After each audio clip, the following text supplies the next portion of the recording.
Will you be speaking too tonight, Chief? Good evening, everybody.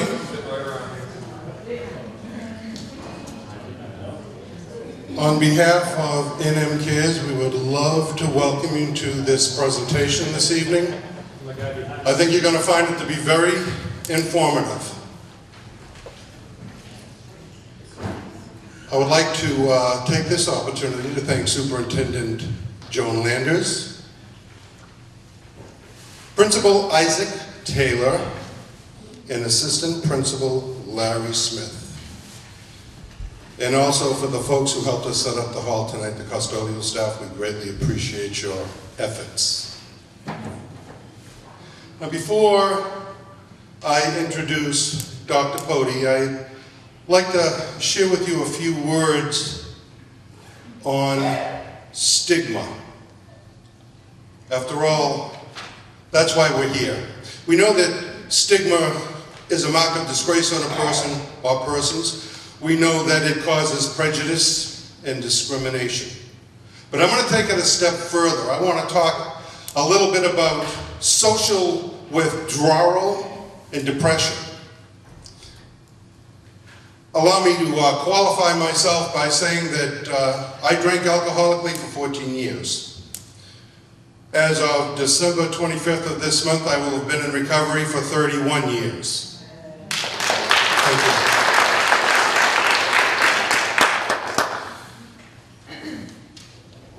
you. I should introduce my wife here. My wife is Karen. She's sitting in the front. We've been married for 42 years. And if you do the math, you'll agree that she is an angel. We went through a lot. We went through a lot together. We really, really did. And I'm going to take you, because it was it was May 25th, 1986. I'm going to take you to May 24th, 1986, where I was found in a gutter in Fort Lauderdale with my head in my hands, and I was crying.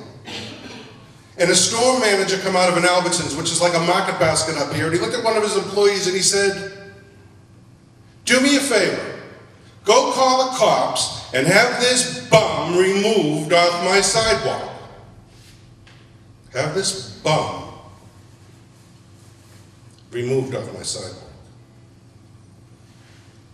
Another man came into my life that day, walked out of a crowd that I had formed, and he said, "Excuse me, sir, if I can get this gentleman to come with me, will you not call the cops?" And he said, "Reverend," because he was a reverend, "if that's what you want to do, that's fine with me, just so long as you get that bum off my sidewalk." Now, long story short, I agreed to go with the Reverend to his church where he called my wife. "Hello, Mrs. Nelson. This is Reverend Johnson from Coral Springs. You have a husband, Stephen." My wife said, "Yes, why? Is he dead?" And the Reverend said, No, he's not dead, but he is quite drunk and only God knows what else. He's agreed to go with me to the care unit of Coral Springs. It's a drug and alcohol rehabilitation center about 3 blocks from my church. Would you agree to meet us there?" She said, reluctantly, "Yes." By this time, ladies and gentlemen, she has had me right up to here. Life was nothing like we thought that it was going to be when it started out. Long story short, they signed me into the care unit, gave me a B12 shot in each cheek, gave me some Valium because that's what they did back then, and they put me to bed. The next morning I woke up. I rolled over, there was a nurse in my room, and I said, "Hey, where am I?" She said, "You're in a care unit." I said, "What's a care unit?" She said, "You're in a drug and alcohol rehabilitation center." I said, "Oh my God. How did I get here? What happened?" At that moment, the Reverend walked through the door. He said, "How are you doing this morning, Mr. Nelson?" I said, "Miserable. Who are you?" He said, "I'm the reason why you're here." I said, "What happened?" He didn't want to tell me. I said, "I need to know what happened. How did I get here?" So he told me.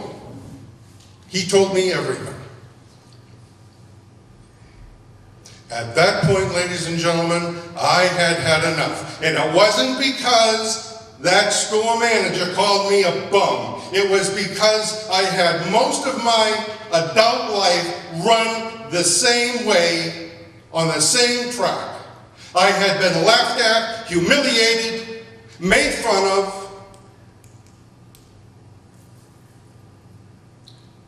Humiliation, degradation, financial devastation. I had had enough. I said, will you folks just leave me alone?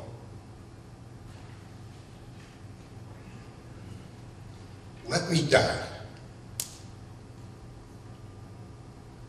I couldn't go another step like this. And it was hopelessness. You know, when someone's got a problem, there's always hope, and that's what we hold on to. But in this case, and I blame it on stigma, ladies and gentlemen, in this case, I had no hope left.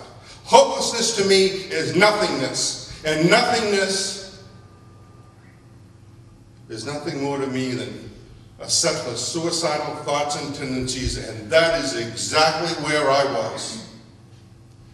I wanted to die.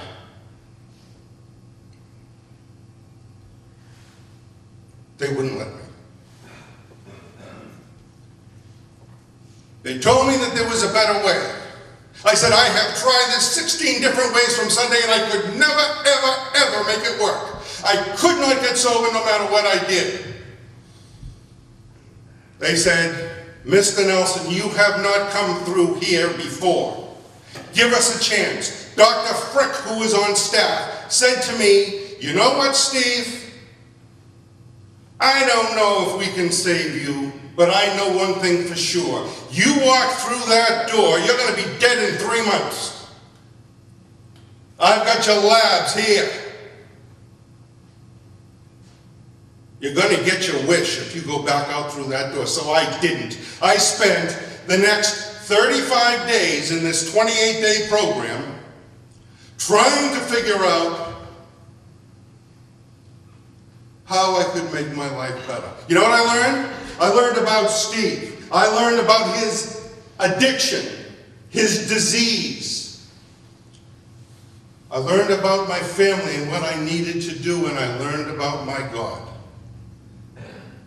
And every day, ladies and gentlemen, I got a little bit stronger. And you know who I worked with? The people who call those other people derelicts, the drug addicts of the world and the alcoholics of the world, they were the people who saved my life in the end.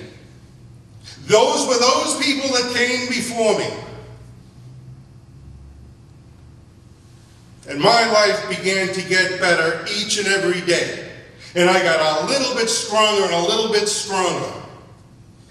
Until the point where stigma didn't much matter to me anymore. 5 months into this, I'm sober, 5 months. Joe, my therapist, said to me, Steve, I never ever hear you talk about your parents. Did you tell them you went through the unit? I said, no, I did not, and with good reason. He said, I told you to tell them. I said, I know you did, and I do everything that I'm told, and I didn't get here because I didn't listen to you. But I know better than telling my parents that I went through here. He said, you're only as weak as the secret you keep. Tell them. I said, okay. You're the boss. I packed Karen up. We went up to Wellington, Florida, and I said, Mom, Dad, sit down. You should know that I went through the care unit in South Florida. It's a drug and alcohol rehabilitation center. My father said, I knew it. I said, you knew what, Dad? That's why you went around telling everybody you're an alcoholic. I said, that's recovering alcoholic. He said, I don't care, it's embarrassing. Knock it off. You're not an alcoholic, just drink less, you'll be fine. Stigma, ladies and gentlemen. was stronger than the love that man had for his own flesh and blood. Is stigma powerful? You bet. But I told my dad, I don't need to be validated by you anymore. I'm done. I'm a recovering alcoholic. You got a problem with that, then that's your problem. Some days later, my father apologized. My wife will attest to that. We became friends, but I can tell you that that man never ever used my name and alcoholic in the same sentence. He couldn't. Stigma was more powerful than the love that man had for his own son. He didn't mean it. I don't blame him for that. But it existed. But because of the help that I got, the 5 months prior to that, I was strong enough at this point to let that go. Because there were more things more powerful in my life now that I needed to follow. I'm not sober for this many years by error. There's a reason why things happened the way that they did. And I did none of this by myself. I worked with people day in and day out. My wife will attest to that. I did everything in my power to stay clean and dry from alcohol and drugs.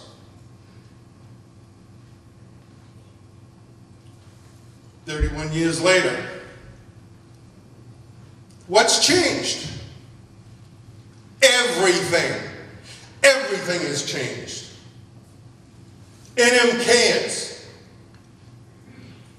They make a difference, and organizations like NMCares make a huge difference. What Dr. Potee here is doing this evening, huge difference. It's an education. That's what stops stigma. It's education. Although I will tell you, ignorance is caused by lack of education, but some people are just plain ignorant. That store manager was one of those people, and I can honestly say, I'm a good Christian boy, but I do not forgive him for what he did. He made me look, I was a no good for nothing poor excuse for a human being, and when I found out what he said, I believed him. That's stigma.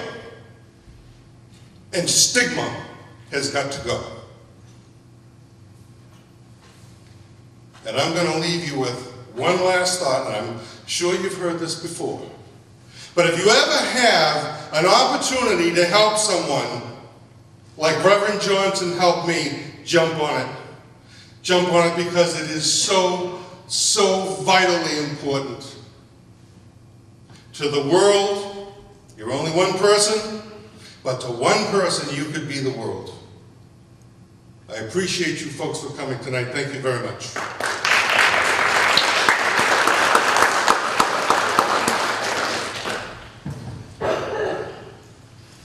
And now, ladies and gentlemen, the reason why you're all here, I'd like to introduce Dr. Ruth Potee. She's board-certified family physician and addiction medicine physician at Valley Medical Group in Greenfield, Mass. And there's a whole bunch of other things here that I'm not allowed to tell you. But she was named Franklin County's Doctor of the Year by the Massachusetts Medical Society and is the chair of the Department of Medicine at Bay State Franklin Medical Center. With that, ladies and gentlemen, please help me welcome Dr. Potee.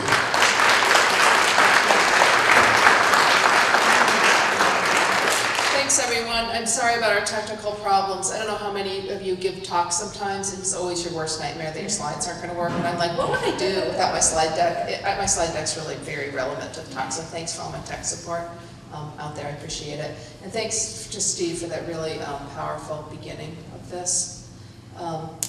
We're going to be very big picture about addiction here tonight. We're going to talk about how it is that the brain breaks very specifically with addiction. I have some students in the room, and that makes me so happy, right? I have one student over there, right? Are you student?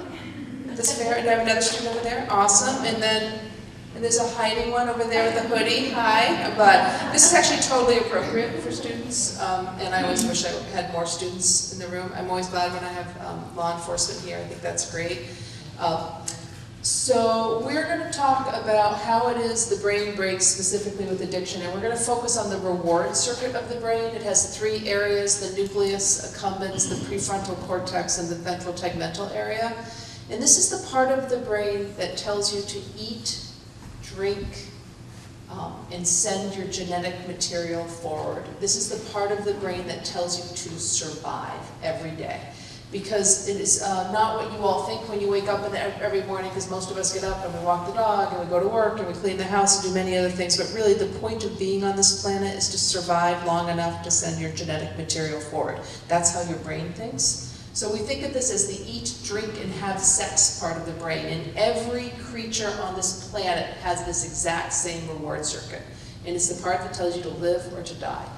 And the problem with this reward circuit is that it's fundamental, of course, it's ancient, and we exist because it exists, but it is the place that addiction attaches itself to in the brain. And if you could pick up addiction and move it anywhere else in the brain, if you lost your peripheral vision because you got addicted to alcohol or drugs, so what? You wouldn't be able to play ball, I wouldn't let you drive at night, right? It would be a very easy disease to treat. But instead, the part of the brain that tells you, I need to live or die, right, is the part of the brain that gets impacted with addiction. Consequently, it's a difficult disease to treat. It disrupts people's ability to live a good quality life tremendously. And for those people in the room, and Steve told you his story, but my suspicion is there's several of us in the room who've struggled with addiction, or that we have family members or loved ones that struggle with addiction, because it's very unusual to find somebody untouched.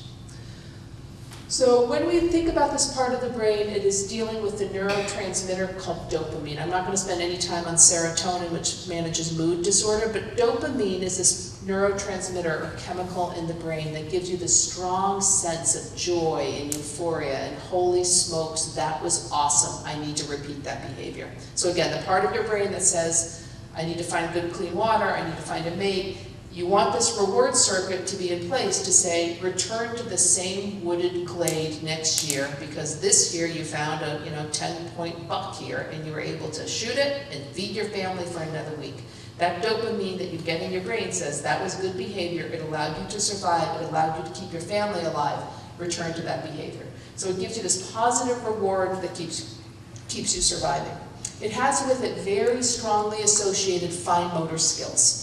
So one of the reasons that many of us struggle with tobacco, with nicotine addiction, is actually the fine motor skills. People will say, I miss touching the box, I miss unwrapping the cellophane, I miss the crinkling sound and the feel of it in my hands, I miss tapping down the box, removing the cigarette. There's a tremendous amount of fine motor association with addiction. People who inject drugs will say, I miss actually drawing up the medicine, I miss trying to find a vein, putting on a tourniquet. It's part of the process of this part of the brain. There's two behaviors associated with the reward circuit of the brain. One is compulsivity or compulsion, and the second one is perseveration. My brain thinks about it all the time. And you want those behaviors when it comes to survival. And in fact, your ancestors were awesome, compulsive, perseverating human beings. And that's why you exist. Because they had those two behaviors, and they needed those two behaviors. In my row, my second row here, their ancestors were terrible at that behavior, right? That's why they're not with us tonight. Because those are fabulous behaviors when it comes to surviving for a long time. Who in this room is medical? I have nurses or nurse practitioners. Okay, doctors, anybody else? So, for those of us that work with people with addiction a lot, those two behaviors can be really frustrating. You're working in an ER and the same person that you've seen sort of stumble in 4 times this month with an alcohol use disorder, and you get frustrated. You're like, dude, you gotta pull your life together, let's get this happening. But if you could take a breath and remind yourself that compulsivity or compulsiveness and perseveration help define the disease of addiction, it reminds you that this is deeply rooted in the brain, and it allows you to understand it in this other context with a little less judgment. So I make an argument in a setting like this that at a baseline we all have a set level of dopamine in our brain. And and maybe we'll make an argument tonight that the amount of dopamine we all have in our brain is about 100 units. Don't call your family doctor tomorrow and ask for a dopamine serum level. It doesn't actually exist. But there's a baseline that we all lived and survive at. And some of us are happy-go-lucky, golden retrievers, glass is always full people, and maybe our baseline dopamine is 106 most days. I think a lot of us are like that. I'm that way. There's some of us, though, whose baseline dopamine is more like an 85. We're sort of what I think of as the dysthymics of the world, the Eeyores of the world, right? There are people who come to the doctor a lot. I spend my day working with people who have baseline dopamine of 85. And it's hard to move them along and convince them that there's any easy change they can make to make themselves feel better. So this is the way it works, though, is that when you found that beautiful buck that you were able to shoot out in this beautiful northern part of Massachusetts, your dopamine spiked, right? You went from 100 to 150 because your brain said, awesome behavior, it helps you survive, return to that behavior in the future. Your dopamine spiked to 150 and then it returned to 100. You have sex, it's consensual, your dopamine will spike to 200 and then it will return to normal. You use a drug like cocaine and your dopamine will spike to about 350. You use a drug like a strong prescription opiate or heroin or fentanyl these days and your dopamine will spike between 500 and 900. And when you use a drug like crystal methamphetamine, your dopamine spikes between 1200 and 1300. So what's amazing to me is that more people don't wake up in the morning and take a hit of crystal meth. Because I'm describing something that makes you feel 6 to 7 times better than sex, right? And it's extraordinary that the brain can have this very powerful response in that more of us aren't in trouble because of it. So let's pause for a minute and ask ourselves a little bit more about how this works in the brain. There are 3 parts of the equation that impact the amount of dopamine in the brain. There's how much dopamine is produced, how many dopamine receptors are receiving the information on the other side of the synaptic cleft. And the final thing that influences how much dopamine is in your brain are these little vacuums that suck the dopamine out. Now, sitting here with me, you cannot auto-adjust how much dopamine you're making, but there are behaviors that everybody in this room does that you can name that make you feel better, that make you feel more joy, that give you happiness, and they're giving you a boost in dopamine. What are some of those things people do in this room?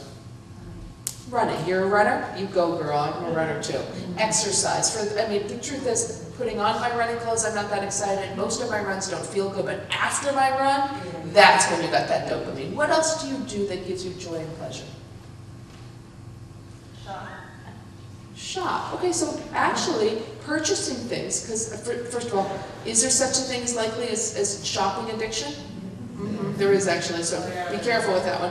But you do get a little dopamine release when you're shopping. You're out hunting for new shoes, right? That's an ancient behavior, but not exactly hunting for shoes. But that part of your brain says, awesome, I scored awesome shoes for the prom, and I got a good deal, like shopping on sale, that's even more dopamine. Falling in love gives you dopamine. Having great relationships with friends, laughing. Loving your pet, lying on the ground after a rotten day and like petting your dog releases a nice sense of like togetherness and love, and then get dopamine from that. So there's lots of natural behaviors you get with dopamine. So 3 things that influence, and I'm going to talk 2 fast drugs and tell you where in the equation they disrupt the dopamine. Nobody's getting quizzed, this is just for you to understand how it works. So cocaine works by turning off the vacuums. I said there are 3 things. Cocaine works, turns off the vacuums, there's nothing sucking the dopamine out of this active part of the brain, and that's how you get yourself to 350. It's the fastest, easiest pathway to understand. The way that the opiates work is that they work through a negative feedback loop through the mu receptor and through GABA, but at the end of the day, all opiates make more dopamine. They produce these high levels of dopamine and force it out. But every addictive behavior has a pathway that ends up in the dopamine system, whether it's gambling, sex, sugar, marijuana, video game addiction. Some of the pathways are extremely complicated, how you get there. I explained the 2 fast, easy ones to explain, but everything ends up impacting your dopamine system. So when your brain is seeing dopamine levels of 350 or 700 or 1300, the brain says, holy smokes, something is wrong. Because for the 200,000 years we have been in this form on this planet, there's nothing that should be giving you dopamine like that. And the brain's response to these huge spikes in dopamine is to turn down the volume, it's to downregulate. So it stops making dopamine, It erases 80% of the dopamine receptors, and it turns on every vacuum in sight. So it's sucking all of this thing that allows you to survive and to feel normal each day. It sucks it out of the synaptic cleft. So people who are struggling with an active addiction get up every morning and their baseline dopamine isn't 100, it isn't even 85 anymore. Their new baseline where they live is 40. And it is hard to bathe, it is hard to be nice to people, it is hard to be nice to your colleagues at work, it is hard to function as a human being on this planet with a dopamine of 40. And the only way that people feel normal again is to return to the addictive behavior of the drug. They never get back to a 1300 or 900 again. People who have developed an addiction are desperate every single day to feel normal, and it takes a long time to get there. So this is this concept of a part of this brain, the part of the most complicated organ in your body, of it breaking, right? The most fundamental part of the brain is actually broken. Now the problem is what Steve was started us off with, is that many people think of people with addiction as just being weak-willed or grown up on the wrong side of the tracks, or they didn't get enough religion, or they just, they're just weak characters. And if I said that to all of my patients I take care of every day with other chronic diseases, first of all, I would have no patients, because very appropriately they should fire me, right? But that is how we, and I say this about both medical professionals, but a lot of society thinks about people with addiction. So I want to pause and I want to talk about this guy here, who's a Townsend resident. He's in the top right corner here. He's 68 years old. And he has crushing substernal chest pain. And his wife looks at him and says, "Honey, you don't look so good." And he says, "Oh no, it's okay, just a little indigestion." And she said, "Dude, you really don't look so well. I'm calling 911. And 911 arrives and they look at him and they think, this guy looks bad. They give him a sublingual nitroglycerin and a baby aspirin under his tongue, and they give him a beta blocker, and they put in a big bore IV, and they're hanging in some morphine, and they're transmitting an EKG from his living room. What's our localish hospital? You guys don't go to Leominster? Oh, Neshoba. Okay, so they definitely transmit this EKG to Neshoba's ER. And Neshoba's ER looks at that EKG and says, don't even bother bringing him here. He's a direct to either UMass, or if you want to go fast, you can truck him over to the Leahy. Bypass us, because this guy's having a massive anterior wall heart attack, and he needs bypass surgery. So this guy is brought down to the Leahy Clinic, where they do quadruple bypass on him. They bring him to the cardiac care unit for 5 more days of care, and then he's brought to the med-surg floor for another week. He gets a cardiologist, he gets a social work consult, he goes to 8 weeks of outpatient cardiac rehab, he gets to see me, his primary care doctor. How much money did we just spend on him? A lot. Not $1 million, it feels that way. We spent $250,000 though. I think probably $200,000. That's what I was saying. We're in Massachusetts, things cost more here. So at least $200,000 was spent on him. So his next door neighbor in Townsend is this young 24-year-old woman who has an opiate use disorder, and her mom knows this about her. And so one night when that door is locked and there's no response when her mom is pounding on that door, her mom freaks out and basically kicks the door in to find her daughter not breathing, lying on the floor of the bathroom. Her mom calls 911 first and then administers the opiate reversal drug naloxone, also called Narcan. Her daughter doesn't actually respond. Police arrive first, likely fire in a town like this, and then maybe EMS. Everybody has Narcan on them, and takes them 3 doses of Narcan before she comes awake again. So she is brought to Neshoba's ER, and what happens to her? She's released. Anything given to her? No. Best circumstance, anything? Social work consult? Nothing? Okay, yeah. Okay, so nothing happened to her, right? In the best circumstances, let me name you sort of the best we got offered, right, is that maybe, Haywood Hospital does this, actually in Gardner, not that far away, where they have recovery coaches who will come down and meet with somebody with an active overdose, somebody who's actually been in recovery themselves, and we'll meet with them in that moment and help them find a spot, right? But that's still a lot of work, and they're still released, okay?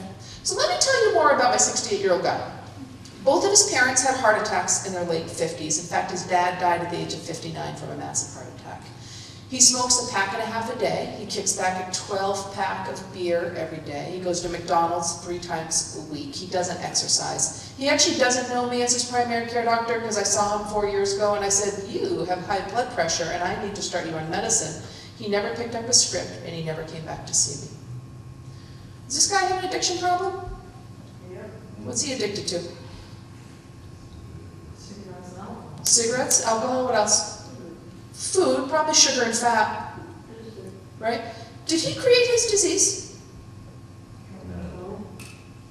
Yeah, actually he did. I mean, he created his heart attack, right? He would have died if he hadn't done something, but 68-year-old people in general do really quite well on this planet. Every now and then you find a totally healthy marathon runner who has a heart attack, but that's rare. He's a 68-year-old guy who created his heart disease by being a smoker, by being a drinker, and by having unhealthy interaction with food and exercise. He did. And no one on EMS or fire or police or an ER attending wagged their finger at him and said, you know, sir, I think I'm not going to provide much care for you today because you created your disease. You did behaviors that put you into this hot mess. And the notion that I might spend $250,000 on somebody like you who's not taking care of yourself, I'm not so interested in that. Nobody did that to this guy. And nor should they have. I'm not arguing that we start shaming and blaming every single one of us. I don't know who in this room is perfect. I've got one runner. Maybe she's perfect. But who in this room is like a vegan who's running marathons, right? Who's that person? Right. That's not most of us. Most of us struggle in a variety of ways. Most of us carry an extra 10 or more pounds. Most of us eat probably not perfectly. Most of us don't get enough exercise. Most of us aren't meditating for an hour every day like we probably should be. Most of us are slightly flawed human beings who are doing the best we can on this planet. And when you're a doctor like I am, because I'm an everyday primary care doctor taking care of patients, my specialty is chronic disease. And if I shamed and blamed every one of my patients all day long for the ways in which they're not providing great care for their own bodies, first of all, again, I would be fired, but also I wouldn't be helping my patients, right? My role in life is to help people move very slowly along some pathway of improvement so they can lead fully actualized lives and be with us on this planet as long as they can be, right? That's our job. And my attitude when I talk to medical providers about the circumstance I'm describing on this screen is you've got to start treating people equally. And if you want to shame and blame everyone for their poor health choices on this planet, go for it, right? Spread it equally. Start denying him the care because he should have been denied care because he's an addict too. Otherwise, you need to take a deep breath and ask yourself, what could have been offered to help save a 24-year-old girl's life? It certainly would not have cost $250,000. Okay, let's go back to dopamine. This is a PET scan, because I always think people think I make up the whole dopamine thing. I actually don't make it all up, but in that middle column there are healthy brains, and the orange parts of those PET scans are dopamine. And what you see is what most of our brains look like in this room, unless I have people in this room who are actively engaged in a struggle with an addiction right in front of me. Those are brains with plenty of dopamine happening. The column on the right are people who struggle with an addiction. That top one is cocaine, the next one down is crystal meth, the third one down is alcohol, and the final brain on that picture is heroin. I like this slide partly because I like people to pause on the brain with alcohol. There's still a surprising amount of orange in that brain because the wheels come off the alcohol bus fairly late in the game. Steve told that story. Steve was a healthy person who fell in love with a great woman, and then things fell apart for him. And for many of us, and we're going to spend quite a bit of time on alcohol today, who have family members with an alcohol use disorder, we can acknowledge that it takes a while before your wife walks out on you, you lost your job, you got your third OUI, which means you lost your license and you're locked up at the County House of Corrections. So the point of that is that addiction is very real with alcohol, but it can take a while before it really starts to destroy people's lives. And I would make an argument that alcohol is one of the most destructive chemicals in our society.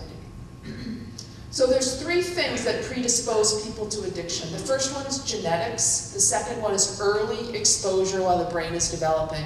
And the third one is a history of childhood trauma. Having poor mental health is not necessarily a precursor to addiction. Poor mental health can be a subcomponent of all those other things, genetic, early use, and trauma. And I'm going to pause on early use for a second. It's very common for someone to say to me, my anxiety was terrible when I was 15 or 16, and the only thing that made me feel better, the only thing that made me feel more socially accepted is to drink or to use marijuana. You hear that all the time. And so that is early exposure while the brain is developing, yet the cause of that was having poor mental health. So the genetics of addiction are huge. It is hard to find any disease that any of us take care of that has this level of genetic predisposition. If you have a mother, a dad, or a grandparent with a history of addiction, you have about a 50% chance of developing addiction yourself. So who needs that information?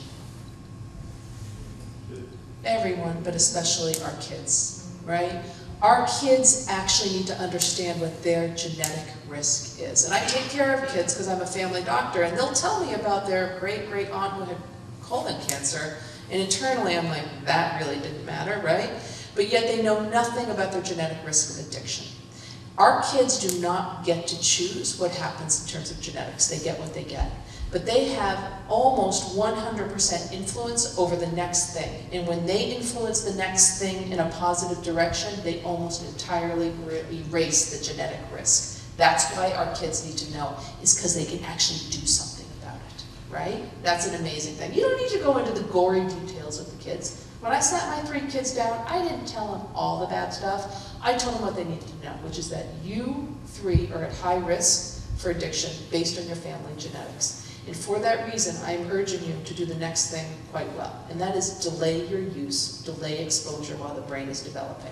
Because all addiction is a developmental pediatric disease. If you have not used an addictive substance by the age of 25, you will not develop an addiction. It does not mean that 12-year-olds are shooting heroin, but it means everybody started somewhere at some point. And when you ask somebody with an addiction, how old were you when you first used, let's throw out the 3 common ones, cigarettes, marijuana, or alcohol. How old were you?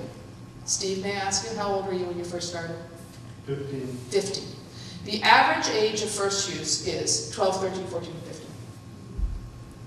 So all day long, so I made Steve not tell you my introduction because it goes on, I'm sick of it, I don't want to hear it anymore, but I have lots of jobs. So I'm a normal family doctor, and I'm actually the medical director at the jail, and I'm the medical director of alcohol and drug detox. So I spend a lot of my day talking to people about alcohol and drug use. And so I asked this question, how old were you and what did you use? And the answer comes back that. When I ask that question to people who are incarcerated though, where I have 120 guys who've been incarcerated mainly due to their addiction, and I ask that crowd, how old were you? Everybody's hand is, I start at 12. I start at the young number because I know how they roll. Everybody's hand is in at 12, and then I start counting back 11, 10, 9. There are hands in the air at the age of 6. First graders with their first exposure to alcohol, marijuana, or cigarettes. Right? I mean that always, it's unimaginable. Like, how can that happen? How does it happen? They get it from an adult or an older sibling. That's how it happens. But it's not uncommon. And those are some of the sickest people in our society, people who have been incarcerated. So, if you are a 15-year-old who starts drinking, and drinking here is defined as 2 drinks a week, 40% of those 15-year-olds go on to be alcoholics. If you wait until the age of 21, 7% go on to be alcoholics, which is well less than the 10% national average that we have with alcoholism. So the message we give to our kids and to my 3 or 4 students I have in this room is I expect that someday you're going to drink alcohol. I actually expect these days that someday you may choose to use marijuana. But what I am urging you to do, and what I urge my own 3 kids to do, is to delay use as long as possible to help protect their brain. So when you're 17 years old, I said to my kids, I actually think you going to the post-prom party that's being hosted by God knows what irresponsible parent in their basement, you can go, I guess, but you have to be the kid who doesn't drink, because your brain's susceptibility to addiction is too strong. We need to have an exit strategy, we need to have a use of language, we need to have a plan in advance of that party so that you know. My kids in general, I have 3 teenagers actually at home right now, but in general at this very moment I have predictions about where they may all end up for good and for bad, but in general they hear this, they've seen this lecture multiple times, and what they've done, my oldest who's gone to college, is chosen to use as little as possible, if at all. And in fact, there's a role that a lot of our kids can play of being the knights in shining armor. Because showing up at a party where lots of people are drinking, particularly in the college scene, is a time where so many of our young people are vulnerable. Most every assault out there, whether you're the person being assaulted or the assaulter, is under the influence. And having 30% of that room being sober and looking around and thinking, you know what, that girl looks like she's getting hauled up the back stairs of a frat party. She doesn't look well enough to be consenting to anything. I need to stop that. My buddy over there is hanging all over that other person, and I'm worried that he's going to get himself into a bad circumstance. So I'm sober enough that I can acknowledge that, and I need to extract him from that circumstance. Sending your kids off to college knowing that they're trained in first aid, basic CPR, and an exit strategy is a really beneficial thing. my kid went to college, and the first night he was at college, I never talked to the guy. He's happy, he's doing well, we don't talk. But he did call me after his first day of college, and he said, I spent last night in the ER. And I'm thinking, oh my God, are you kidding me? I said, how'd that go? What was that about? And he said, I went to my first party, and this kid was dropped down drunk. I didn't even know the kid's name. Didn't even know his name, but I knew he looked really sick. And I picked him up, and I was like, 911 or Uber, 911 or Uber. And he did what every, I guess, 17-year-old does, he called Uber. Which I was like, that was the wrong decision. And he spent, so that was one night, but he spent 5 nights his first year at college in the emergency room with kids who were really drunk, and they weren't safe. And the truth is, every one of your kids that you're launching off to college could and should do the same thing. We just have to empower them to do it. Like, their job, if you could prevent one sexual assault from happening, you have changed a life, and probably multiple lives, for decades, because there's nothing actually more traumatic than sexual assault. Okay, so let's take a mental health break and acknowledge actually that our kids are making some awesome decisions these days. And I actually think we spend a lot of time saying bad things about our teenagers. Our teenagers are doing great decision making. Cigarette use has never, ever, ever been lower. Thank God for that one. The problem is that as the sense of harm with cigarettes has gone up, if you ask the average 15-year-old, will you smoke a cigarette or do you smoke? They're like, no, of course I don't smoke. That's disgusting, right? But ask yourself, I'm from this area, I'm a little bit west of here, but we smoked in high school. Like, seriously, the teacher's lounge was the smoking lounge, right? You walked down the hallway smoking in the 80s. It was normative, right? And when I tell my girls that, they're like, you smoked in high school? That's insane. And that was just several decades ago, right? So you ask the average teenager about smoking cigarettes, they're disgusted by it. But the problem is that their sense of harm around marijuana is way, way, way down. So what do our teenagers say to you or us about marijuana? The teenagers can answer. It's safe. It's legal. What else? It's natural, it's a plant, it's organic, it grows in the ground, and it's not as bad as alcohol. What else?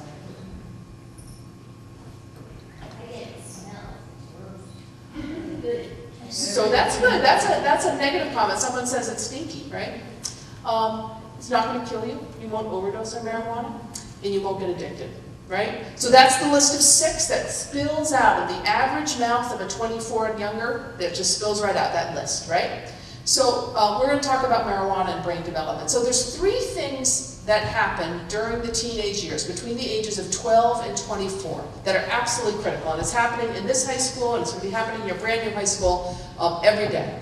The first one is called synaptic refinement. So you have tens of billions of connections in your brain, all the time, tens of billions, starting at the age of 12. And that is not actually a good thing. That is way too many connections. And part of what happens during that 12-year span of time is your brain is clipping back, pruning back unnecessary connections in the brain. That must happen. And if that doesn't happen during this phase, you end up with a remarkably unhealthy brain, a brain that looks much more like somebody with psychosis or severe schizophrenia. So this is critical that this is happening. There are times during our teenagers' days where they are losing 30,000 synapses a minute. And sometimes I look at them, you know what, let me correct myself, it's 30,000 a second. And there are days when I look at my 15-year-old and I'm thinking, you're losing 30,000 synapses a second right in front of me right this second, right? This is a good thing, them losing this. This is not brain deterioration. This is brain getting ordered, right? It needs to happen. The second thing that happens during this time is something called myelination, or ensheathing these efficient pathways that you want to keep, right? And you can imagine there's times when your brain is really actively pruning back and putting in efficient pathways. You'd want your kid doing all sorts of healthy things. You'd want them doing sports or doing some yoga or hanging out with their friends. You'd like them not smoking pot in the basement playing a video game during this phase, if you can help it, right? You don't actually know when it is your kids are going through these phases, but this is happening while your kid is sitting in this school. So this is normal development. The teenage brain is supposed to be as crazy as it is, because this is a brain that is pushing the envelope, trying to figure out what it wants to keep and what it needs to get rid of. It's a brain that's very physically activity, sensation seeking. It's a brain that is act first and think later. There's less than optimal planning, less consideration for negative consequences. Emotions are felt incredibly intensely. like the spectrum of emotions is never wider than when you are a teenager. A teenage girl, holy smokes, right? Anybody have that? Holy smokes, that's crazy. There's also never a time in your life when you are more strongly influenced by your peers. And I want you just to pause and just reflect on that with me. When you are 7 years old and you're on the playground and one of your friends says, let's go do this stupid thing, you're like, I think that's kind of stupid and I'm going to tell the teacher. And when you're 27 and your friends are like, let's go out and do this stupid thing, you're like, dude, that's stupid, I'm not going to do that. But when you're 15 or 17, you're like, yeah, I'm in. Because that teenage brain is desperately trying to find its people. It's all about finding its peers, its herd. So again, this brain is not a faulty brain. It is sometimes very difficult to parent. It's sometimes very difficult to teach. But this is an awesome brain that's doing exactly what it's supposed to be doing. And why we want to have so many fabulous opportunities that are positive for our kids to reach out to. There's a third thing that happens during brain development. So it's pruning back, it's unsheathing efficient pathways, and it's laying down the final receptors in the brain. And 2 receptors get laid down. The first one is dopamine. Dopamine gets laid down in the outer cortex of the brain. We've already covered dopamine. We talked about the impact that drugs and alcohol have on the dopamine system. And yet that is the reason why all addiction starts while the brain is developing, because it impacts the dopamine receptor later. The second receptor that gets laid down is something called anandamide. And anandamide is this receptor that helps decide what gets pruned and cut back and what gets kept. And the problem with this receptor called anandamide, it's a naturally occurring endocannabinoid. It is the mirror image of THC, which is the psychoactive cannabinoid that is in marijuana. And THC is much more magnetic to this receptor than your own naturally occurring endocannabinoid. So when THC gets introduced to the brain because you're vaping marijuana or you're having a pot brownie or you're rubbing it on your skin, the brain can't differentiate them. And THC is using a sledgehammer to help decide what gets kept and what gets thrown away as opposed to a scalpel. And I tell you, you really wanted a careful application of a scalpel while your kid's brain was developing. So our kids have a sense that marijuana is all good, all organic, all natural, no problem. But I am telling you, what science tells us about marijuana while the brain is developing is that it is a neurotoxic chemical.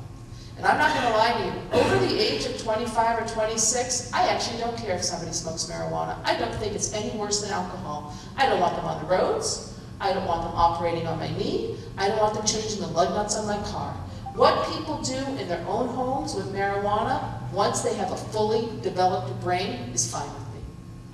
But the problem is that there's a very big chasm between what is thought by this younger generation and what science believes. And the industry is intending to addict as many young people as possible because that's how they make money. So when we study teenagers who are using marijuana, they have an impact on attention, verbal learning, memory, processing speed, and that stays with them even when they're not high. I want to spend a minute on this slide because for me it's a complicated slide that says 1,000 different things. So it compares people as adults who used marijuana during their teenage years between the ages of 15 and 21. And I'm going to compare the 2 extremes because it's easier to look at. So we're going to compare the light blue bar graph, the bar, to the dark blue bar. And there's 2 places we're going to compare them. The light blue bar represents people who used marijuana 0 times between the ages of 15 and 21. The dark blue bar represents people who used marijuana greater than 400 times between the ages of 15 and 21. And I want to pause there.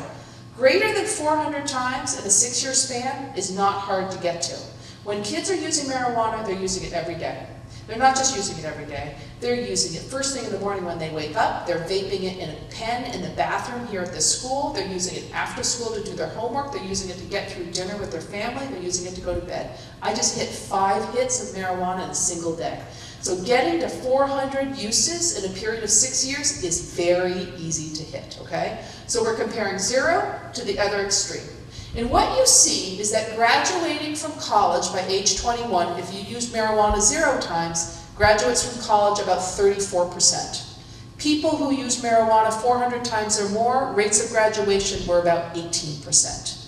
When you look at unemployment rates at age 25, unemployed at age 25 for zero-use marijuana, about 18%, and for 400-use marijuana and higher, unemployment by age 25, 43%.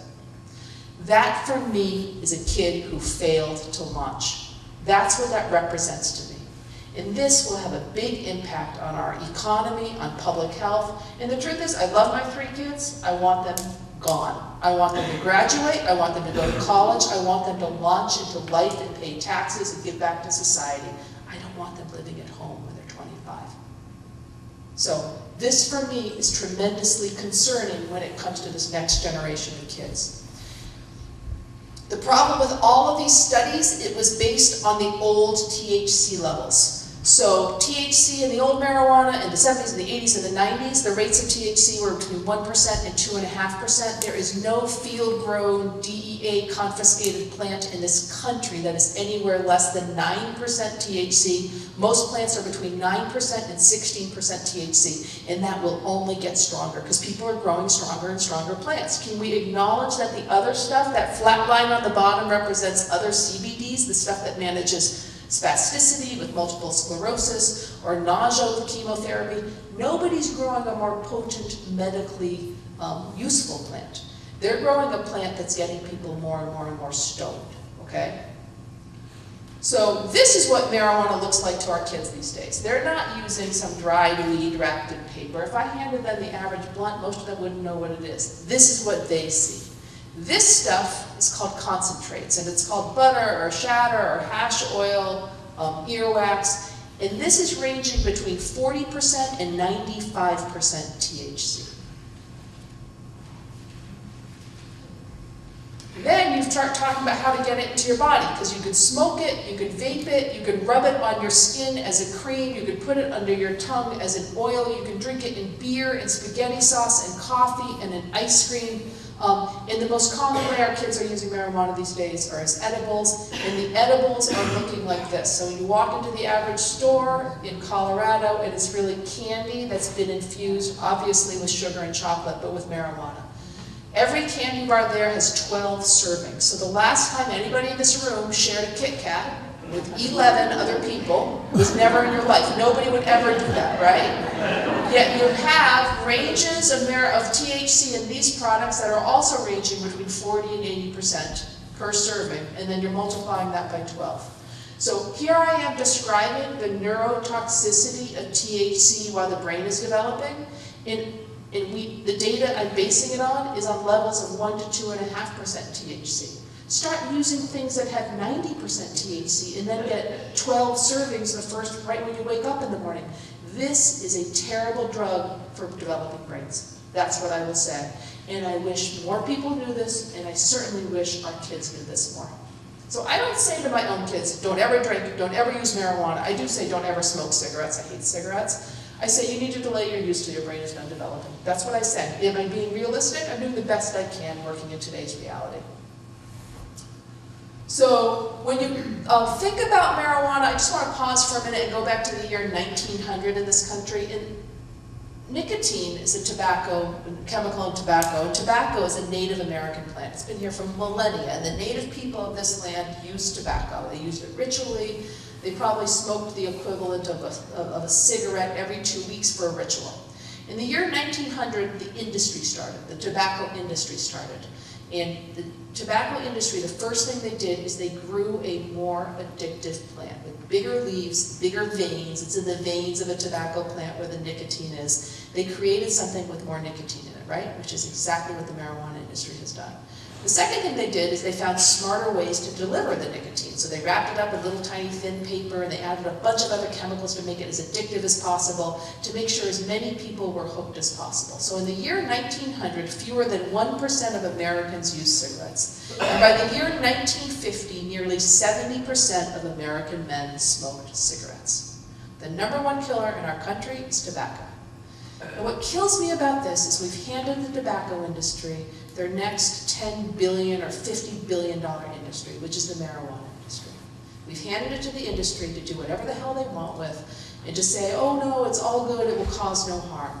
In 30 years, we will reflect back on what decisions we made in the year 2016 in Massachusetts and decisions in earlier years in the rest of the country and think, what the heck were we thinking, right? Again, what you do as an adult, I don't care, as long as you're not harming other people in society. But what you do to the developing brain, I think it matters a lot.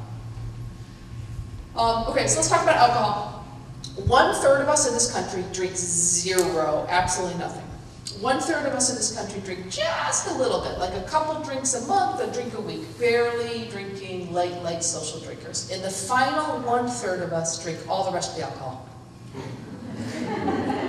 And the final 10% of us drink on average between 9 and 10 drinks a day. Now, most of the people drinking 9 or 10 drinks a day are probably not with us here because they've probably started that drinking already because it takes a while to get through that much. But it actually doesn't take that long to get that much because it's amazing how fast those numbers add up. So a 12-ounce beer is considered 1 alcoholic beverage. For hard alcohol, it's 1.5 ounces. And so I want you to pause and ask yourself when you're mixing your gin and tonic or your margarita, what are you really mixing in there, right? How many of you actually take your little shot glass and measure 1.5 ounces and pour it? Most of us are like, glug, glug, glug, glug, glug, glug, glug, glug. Who's a bartender in the room? Nobody was a bartender? So, you wait. So, some bartenders measure very well, but there's a lot of otherwise a glug, and then glug, and then glug, glug, and then the average mixed drink you might have at a bar is really could be easily equivalent to 2 or 3 or 4 beverages, right, at 1.5 ounces. So the biggest struggle that I have these days is with this, which is when I ask my patients, tell me about your relationship to alcohol, because that's how I happen to ask the question, many of my women will say, oh, you know, I have a couple glasses at night. And I say, oh, what are you drinking? And they say, I drink wine. And I say, how much is going in a glass? And they're like, you know, a glass of wine. Because glasses of wine are giant goblets, right? They're mason jars on a stem these days. And what is considered an alcoholic beverage of wine is 5 ounces. And I say to them, I need you to put 5 ounces of any liquid in your wine glass. And you need to acknowledge that's 1 glass of wine. And then you need to actually measure out what you're really drinking. Because I suspect that every night your first glass of wine is really equal to 3 or 4 glasses of wine. We have never seen a shift like we have in the last 20 years towards alcoholism in women. And why is that? It's complicated, right? It's both complicated and 100% predictable. And I'm going to not throw the men in the room under the bus, but I'm going to acknowledge there's a lot of women in this room that work really hard. A lot of us have been up since 5, and we were dealing with my last night's breakfast dishes, and I was making beds and washing floors and walking the dog and getting ready for work and packing lunches and then going to work a 12-hour day, and then I'm going to go home tonight and I have cupcakes and Rice Krispie treats to make for some band concert tomorrow. And by the way, I have to go to the grocery store, and the only thing I ate today was a cold piece of pizza, and I peed once. I mean, like, our lives are really, really hard, right? And it's a very normal thing for women to transition from a hard day at work to maybe a hard day at home by lubricating with alcohol.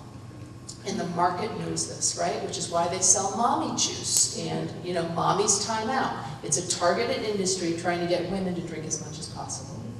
And I'm going to just say this to all the adults in the room in general. When you come home after a hard day at work and your kid sees you, man, I had a terrible day at work, and all they see you do is flip the top off a beer bottle or pull the cork out of a wine bottle, the message you send them is, when you are stressed, when you are overwhelmed, you should drink. That's your messaging. And if every one of us walked home after a miserable day at work and said, man, I can't be doing this anymore. I need to go for a walk. Will anybody go for a walk with me?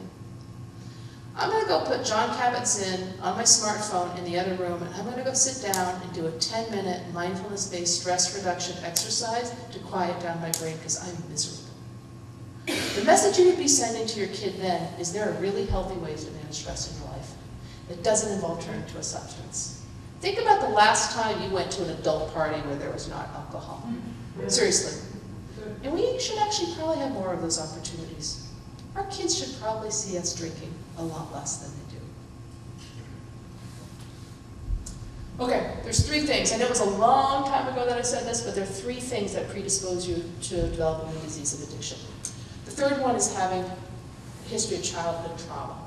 So in the year 2007, a study came out called the Adverse Childhood Experience Study. Has anybody read that study? What do? You're a social worker. You go, girl. Who else? You read it. What do you do? School nurse, great. Anybody else read the adverse childhood experience? Okay. Someday, soon, everybody in this room is going to read it and at least know a lot about it after tonight. So this was a study that asked about 17,000 people what might have happened to them.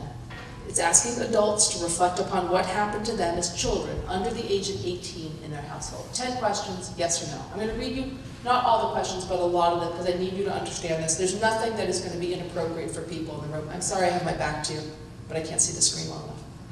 Okay, did a parent or another adult in the household, often or very often, swear at you, insult you, put you down, or humiliate you, or act in a way that made you afraid that you might be physically hurt? Did a parent or another adult in the household, often or very often, push, grab, slap, or throw something at you, or ever hit you so hard that you had marks or were injured?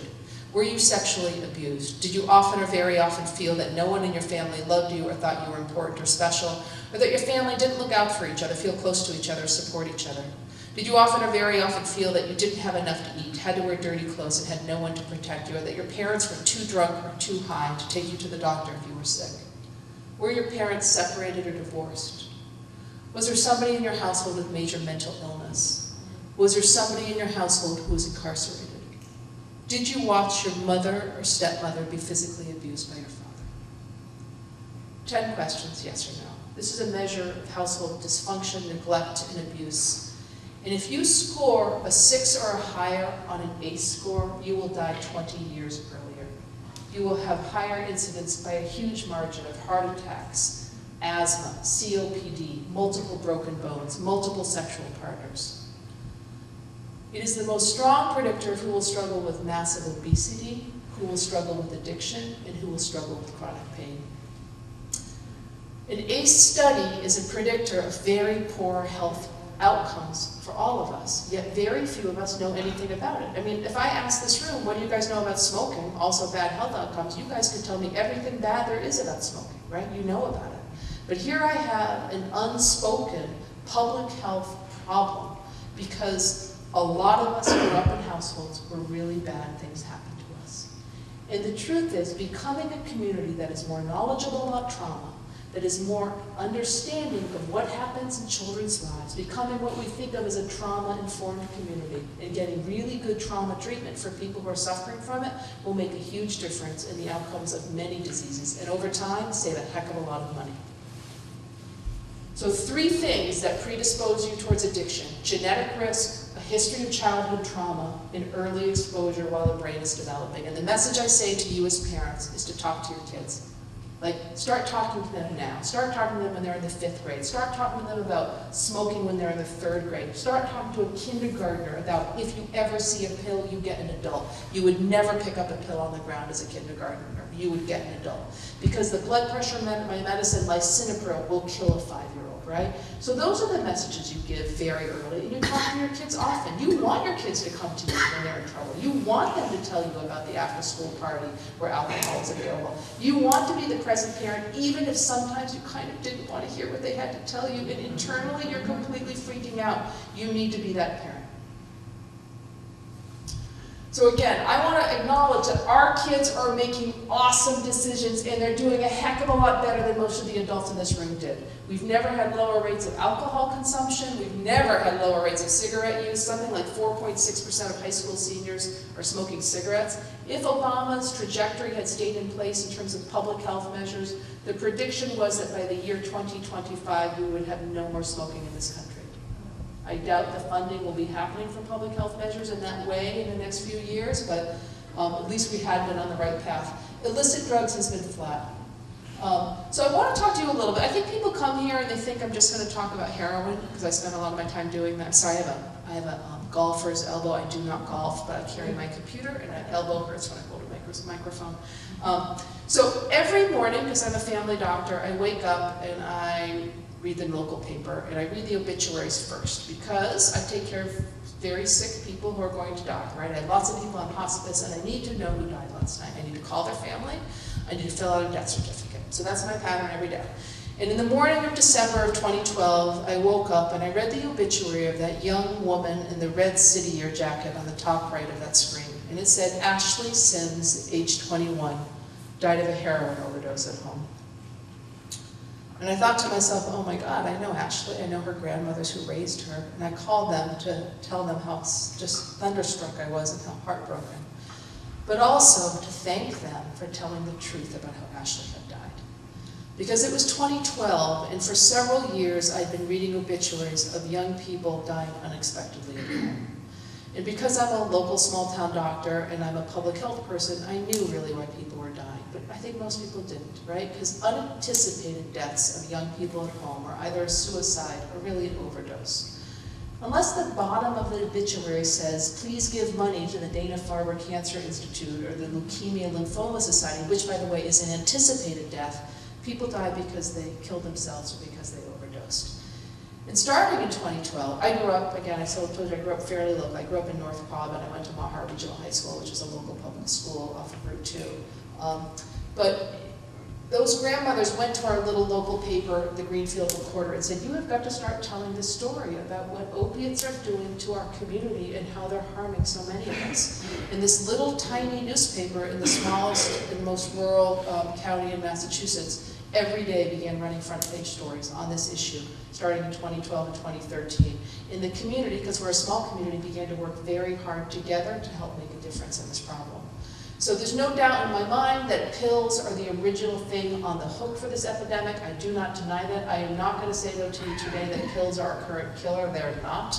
Massachusetts has become a fairly low prescribing state, and pills aren't killing people. Heroin and fentanyl are killing people. So I don't want to waste my time, although I'm going to tell you a little bit about pills in a minute, by sometimes I get a little frustrated with the legislators in Boston because they're sort of like, well, it's all about prescribing patterns, let's fix the prescribing. I'm like, that is a 4-year-old conversation, my friends. I need to talk about what's killing my people today, right? And we got to be working on that issue. We're going to fix, or have fixed, a lot of the pill prescribing issues, but I need us to keep working on the next issue. So when you look at how many people we prescribed for, starting in the year 1997 and 1998, the more we prescribed, the more people got addicted, the more people died. And when you look at it in terms of a public health outcome, I like public health, which is why I show slides like this, but this looks at the decade, the year 2000 to the year 2010. And it said, how did people in this country die in that one decade? In the bottom negative bar graph that's going that direction are places where we reduce death. And the positive bars going in this direction are places where we increase death. So we had a 34% decrease in death by aortic aneurysms, which is rupture of the big vessel in the belly. Does anybody know why that happened? We decrease smoking. When people smoke less, you're not going to rupture an aortic aneurysm. So that's a public health measure. Reduce smoking is an amazing thing. We reduced death by influenza and pneumonia by 23%. How'd that happen? Shots. We vaccinated people. We decreased death by motor vehicle accidents by 23%. Why did that happen? Seatbelts, safer cars, exactly right. So public health measures save lives. Then you look at the places where you had all this increase in death. There appears to be an epidemic of Parkinson's disease, Alzheimer's disease, end-stage kidney disease. Do we have an epidemic of those things? Why do we have that? People are living longer. You're going to live forever. You're going to live forever. And when you live forever, because it feels that way, eventually something's going to get you. And it's likely that stuff. So when that death certificate is sitting facing me blank, you don't get to write down they died of old age, right? You don't get to write down they were 103 and just stopped eating. It's not a medical diagnosis, although that is why they died. You have to come up with something. And honestly, I sit there a lot of the time and I'm like, I don't know, they haven't recognized me in 10 years. I know they had Alzheimer's. Their Alzheimer's and their brain degeneration is likely why they stopped eating. So I write down Alzheimer's disease. It's not inaccurate, but that's why we appear to have an epidemic of those diseases. But that top bar shows that there was a 276% increase in death by opiate overdose. And the problem with this entire graph is it only goes to the year 2010, which is before heroin really hit us. And at this point, that bar would go right off that screen and right out that wall. It would go into the next classroom. Because depending on what numbers you look at, we have between 45 and 91 people dying every single day of an opioid overdose. The numbers came out today. Did anybody see the overdose numbers that just came out today? They showed an increase in death by opioid overdose in every single county in the state, with the exception of Franklin County, which is I live, in Martha's Vineyard, where there happen to be very few people living anyway, but increased by huge numbers in 2016. The number, I don't know where I saw them today, it's on Mass Live.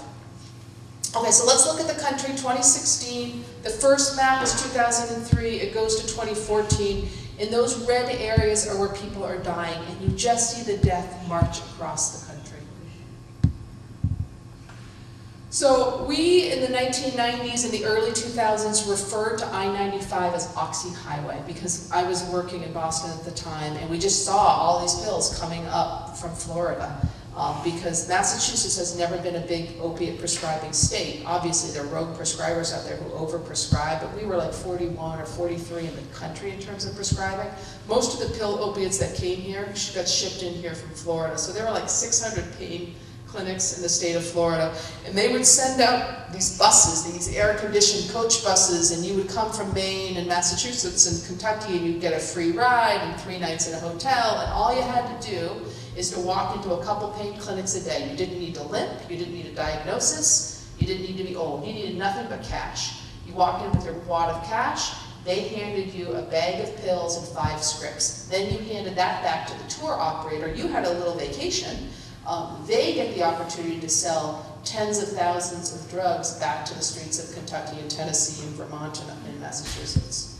In 2009 and 2010, the federal government said to the state of Florida, if you cannot control this problem, we will cut off all federal funding. We will close down your airports. We will eliminate all federal funding for education because you are killing the East Coast. And so in 2010, the DEA swept in and they arrested 34 doctors who are still incarcerated because they were not doctors, they were drug dealers. They were making between $5 and $10 million a year in cash, and they were just hooking people all over the eastern seaboard to these drugs. So the problem is when you all of a sudden shut down the pipeline, what are you left with? You have people addicted to opiates all over the place now, and what do they have? They've got awesome heroin. And Mexico had mowed over their marijuana plants a while ago. They knew this thing was coming. They had an incredibly smart distribution system that is, in general, very nonviolent, very high-tech, runs off of Uber and small airports and texting and the underground web. It's an incredibly smart, sophisticated system that is not going to get shut down easily. So this is a great Washington Post article that came out recently just talking about how the drug gets here, how fentanyl gets here from China to Mexico into this country. It's worthwhile to read this. I know that this is being recorded for community television, but you can go back and look at the slide deck and go back and read this Washington Post article. But it involves a lot of flights through tiny little airports, a lot of cash, and a lot of Lyft and Uber cars. This drug is, building a wall is not going to be changing the drug distribution in this country. It is going to be very hard to shut down. When you ask EMS, the #1 drug of concern for them, those dark green areas, the answer is heroin. And what always surprises me about this slide is what the heck happened to the Southeast? I-95 goes through the Southeast. They were on Oxy Highway. How did they not have a heroin problem? So the answer is this, which is those dark purple states are states where there is on average between 1 and 1.5 opiate prescription per person, including children in those states. Those are states that are still prescribing a vast quantity of pills. So if you have if you have an opiate addiction in those states, you've got plenty of pills you could still buy. And the problem is that when you look at the country in terms of heroin use, those red and orange states, that's heroin. And if you can imagine those purple states, when the DEA, the CDC, the FDA shuts down their prescribing pipeline and says you can't prescribe like this anymore, every one of those purple states will become a red state, just like us. And if you think Alabama and Arkansas and Louisiana are having forums like this at night in their high schools, that they're building methadone clinics and training doctors to use Suboxone, that they have Narcan in every patrol car in Arkansas, it ain't happening, my friends. And what I predict is that there will be 100,000 deaths within a year in the Southeast when this gets in place. This is not going to be pretty for the next 5 years. It's worse for us now. We actually, I don't think, have even crested with this disease locally. And as a country, we definitely have not crested. And it's heartbreaking. We have so much work still to do. And we've been working so hard already. Okay, how does this happen for our kids? So I want to be clear. Most of our kids are not using opiates. 2.5% or less of high school students are engaged with opiates at all.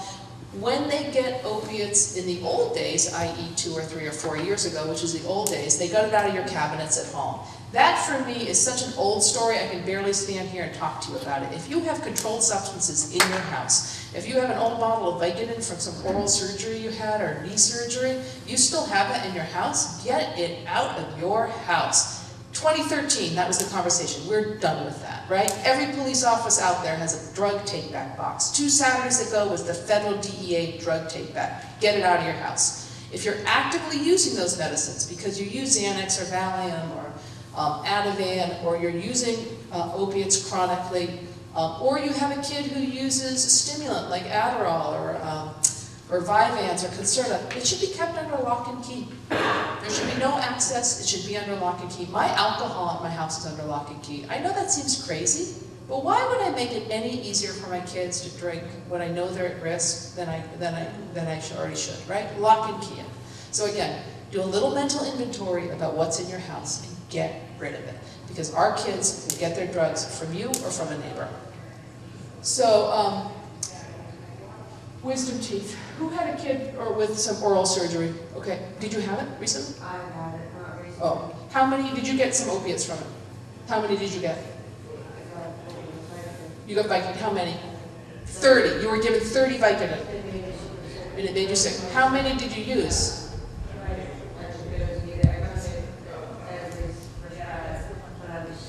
But it made you sick. It was given 30 for an oral surgery. Who else has gotten a prescription for oral surgery recently? What did you guys get?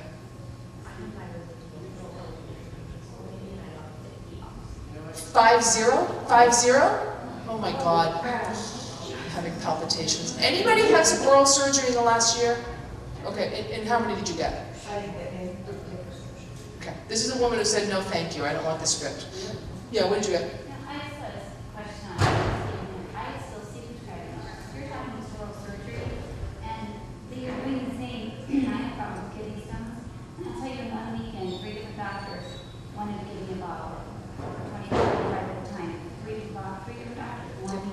Yeah.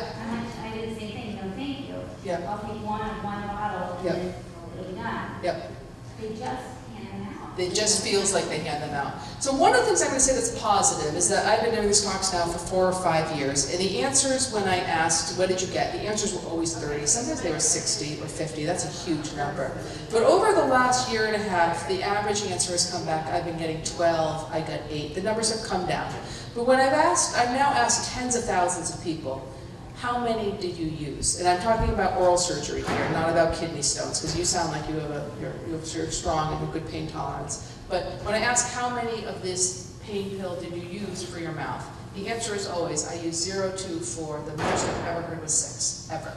Except one day in the very back of the room, some guy said, I used all 60. And I was like, wow, there's a oral surgeon I'm not going to go to. And I said, really? And he said, but I'm an addict. Right? So really, as a parent, and as somebody who's a young person who's kind of an adult, if you were being prescribed, you're going to do what these 2 women do, which is say, I want as little as possible, right? I want you to give me 2, because on average, right, with the oral surgery, I should need 6 or less, so give me a small amount. Now, you can do that with the prescriber, but of course, you can also do that with the pharmacy, because as of summer of 2016, you can get what's called a partial fill at any pharmacy, meaning you go in with your script, and you say, I only want 4 of these. Now the other 26 will get wasted. You don't get to go back tomorrow and get more. It's gone. You have to call them and say, you know what, I only took 4, and I actually have a little bit more pain, I need 2 more, right? But you can always control what comes into your house at the pharmacy level. But I think you should control it at the prescriber level as well. And so when I give these talks to kids, or when I give this talk to athletic coaches, I remind people that the combination of Tylenol and Advil, in combination used together, because they are 2 different drugs, and unless you have some organ failure that I'm not aware of, you can use those 2 together very, very safely. They work as well as a 5 milligram oxycodone. So when my kid had oral surgery, I was like, Tylenol, Motrin, distraction, done, right? Don't give me the script, I don't want it, right? Okay, so these are things you might see at your house if your kid is struggling with an opiate use disorder, and I always say to people, I want to be the parent who figured out my kid was in trouble about 3 months in. I do not want to be the parent who figured it out 3 years in. I admit to being really so not a perfect parent, but I tell you, if I figured it out 3 years in, I would really not be paying attention. Partly I go through my kids' rooms. I don't clean them, I don't do their laundry, I spend a lot of time yelling at them, but I look for worrisome signs of concern. So any bottle of pill, any pill at all. Your kids shouldn't have Tylenol, Motrin, or Benadryl in their room. Really? Most people are not competent to even self-prescribe that stuff because it's very easy for the average 14-year-old girl with period cramps to overdose on Tylenol. So no pill bottles in your kid's room. They don't belong there. They should be always managed by an adult. The rule in my house is you have a headache, your knee is hurting you, you talk to an adult. Not because I'm a doctor, but because I'm your mom. So things that are concerning in a kid's room, anything you can snort through, a straw broken inside of a pen, rolled up dollar bills, a straight edge razor in your kid's room, there's no reason, right? They are not glazing the windows. They are either doing self-harm, cutting behavior, or they're cutting drugs. So I don't like any blades in my kids' rooms. And when my kid applied to college, and he was really depressed, because applying to college is really depressing, I remember going through his room and removing all of the switchblades that he had for camping. I was like, I'm worried about your mental health. I'm worried about cutting behavior. And granted, could he go to the kitchen and cut? Sure, he could have. But I wanted to get it out of his room. Anything that looks like burnt foil. If you're finding burnt foil in your house, you give me one good reason. Either you really are a disastrous cook, which is possible, or you're doing a baked potato bake-out in your backyard in the coals. Otherwise, it is drug use, okay? That is more than a red flag. You find syringes, anything that has to do with a syringe, a cap, a needle in your kid's room, that horse is well out of the barn at that stage. Those little tiny plastic baggies, when I have parents bring in their 23-year-old who's been struggling, I say, you go home, you empty out everything in that kid's room. I need every stick of furniture, every sock out of the sock drawer, I need it all removed. And they come back a week later, I'm like, what'd you find? They find a lot of this stuff and they find thousands or hundreds at least of these little tiny bags. And when that kid comes back out of treatment, that kid's gonna be rummaging for every single molecule of the drug they can get, so you've gotta get rid of it. Bent spoons, there's no reason there should be a bent spoon. Anything you can use as a tourniquet, that's a belt up there, but there's a lot of things. A lot of us have bands for PT, those are really good tourniquets. So anything you can use as a tourniquet. People tend to start by snorting the drugs, but then they move to IV use pretty fast. So if you have someone you love, who you're worried about because they have an opiate use problem, you should have naloxone, which is the opiate reversal overdose drug. You can get it at any Massachusetts pharmacy, CVS or Walgreens are actually the two that will do it. But this that has a standing order under a doctor's name. You can walk in without a prescription and say, I need Narcan, and it is paid for by your insurance. Almost every school in Massachusetts has Narcan in the high school with the school nurse. Do we have that here? Do we know that? No. Do we know that in fact we don't have Narcan here in the school? I don't have a school nurse here now. Who works in the school? I think you should ask, because I will be both surprised and alarmed to hear that, because I speak all over the place, and I can tell you it has been rare in the last 2 years that I haven't had a school that does not have it. And if you don't have it, my answer is you goddamn get it.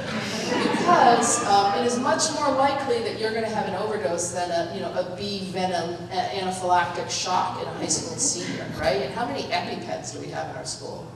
Dozens and dozens, if not more than that. So, and also, who could overdose? Anybody. It could be a teacher, it could be a custodian, it could be a staff member, and of course, our police carry naloxone in their car, right?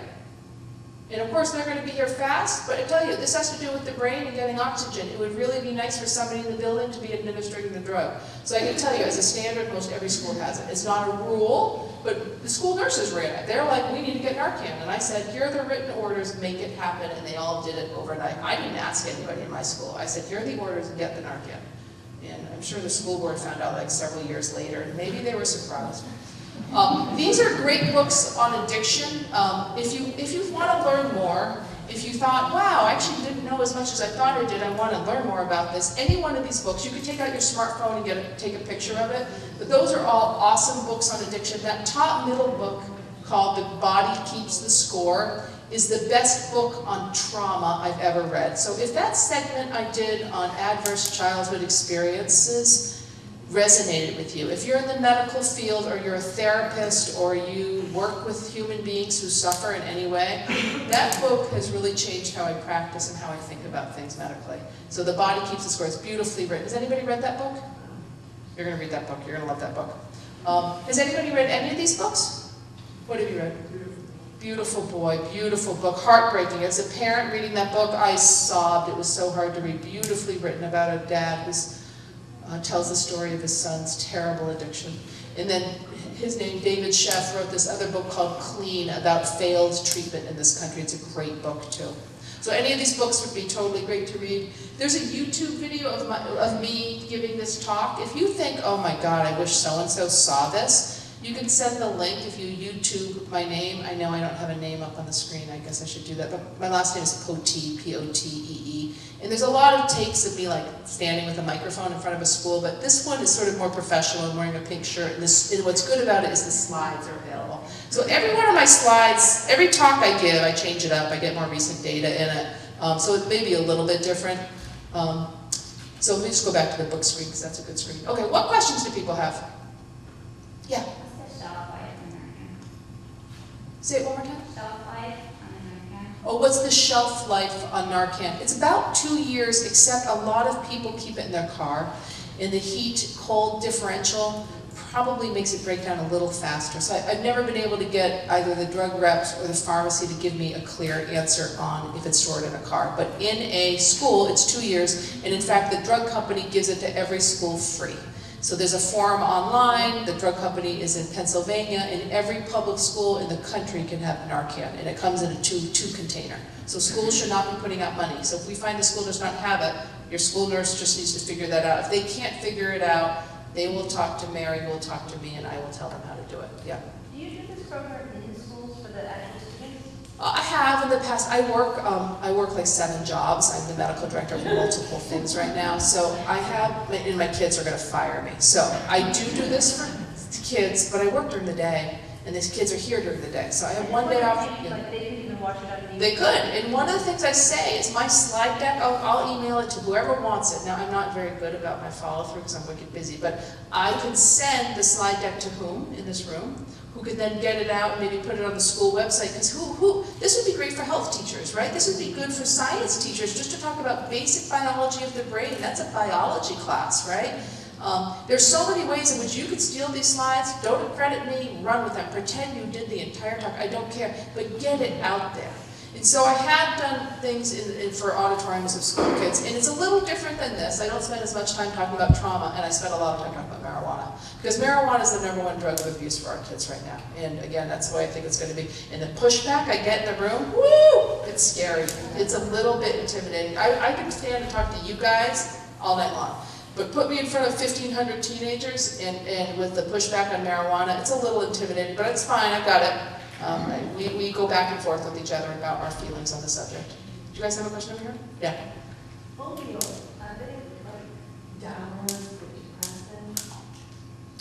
They could be one of both things, depending on how you are. Some people, who gets high on opiates in the room? Come on, you guys are lying. Yeah, thank you. There's always at least some of us. So I'm not saying I actively abuse opiates, but when I use opiates, I had a root canal. I never had one before, and people make a big deal about root canals. But I was like, whatever. I was all numbed up, and I was training for a marathon, and I had a 10-mile run after my root canal. And I looked at the guy, I was like, look, I got 10 miles to run. And he's like, okay, but your numbing medicine's going to wear off and you're going to be in pain. I was like, whatever, and he gave me a Vicodin. And I took that Vicodin and I ran from Massachusetts to New Hampshire to Vermont, and 26 miles later I hit my house. And I thought, that was the best run of my entire life. And I was like, that was crazy. And then I thought, I'm high as a kite on Vicodin. So I am a happy person when it comes to opiates. What did I learn at the age of 35? I'm not 35, this was a while ago. Is that I am not a good person to prescribe opiates to, because I might like them a little too much. That's my knowledge as an adult brain making that concept, right? And I would say to a prescriber, give me as little as possible.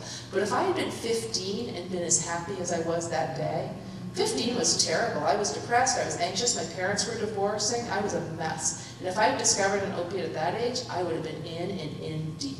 So for some people, it makes them high and happy, gives them tons of energy. For some people, particularly if you use a lot, you feel the high, but then you're nodding off. So cocaine tends to be a little bit more of an upper, the benzos tend to be a little bit more of a downer, but everybody is different, and people play with the drugs tremendously. There's a huge overlay. People do not walk in using one thing, they're using 7 things, all at the same time.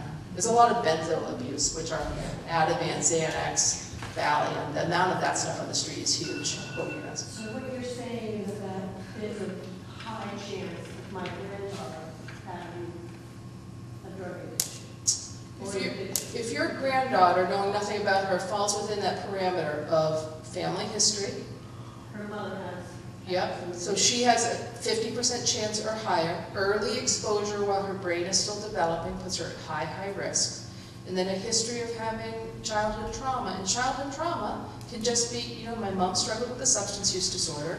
She struggled, you know, she wasn't really around when I was little. My attachment to my mom wasn't very good. That is a pretty high ACE score. You can count up, you can go online and figure out your ACE score. It does not mean that her fate is written in stone, my love. Instead, as her grandmother, your job is to help provide a safe, loving environment with a stable, loving adult. As little chaos as possible, to recognize when she is anxious, depressed, her mood is out of control, to get her treatment. And we don't move fast enough when our kids are struggling. We don't. I tell you, our teenagers should be in therapy a heck of a lot more than they are. We should be piping in mindfulness meditation into everyday schooling. It should be 15 minutes of mindfulness-based stress reduction in every one of our schools, because that would help quiet down our kids. And instead, a lot of us are like, oh, they're being teenagers, they're moody. I tell you, you got to take a breath. Who cares if you're wrong and maybe they didn't need 6 sessions of therapy? It's never going to hurt them to do that. So your job as a grandmother helping to protect your grandkid is to acknowledge that she is high risk and that she deserves to know that she's at high risk, because only she can prevent the early exposure part of the story. So I actually do have to go to the grocery store and return home to my kids. And I'm sorry we got a slight really start. Thank you very much.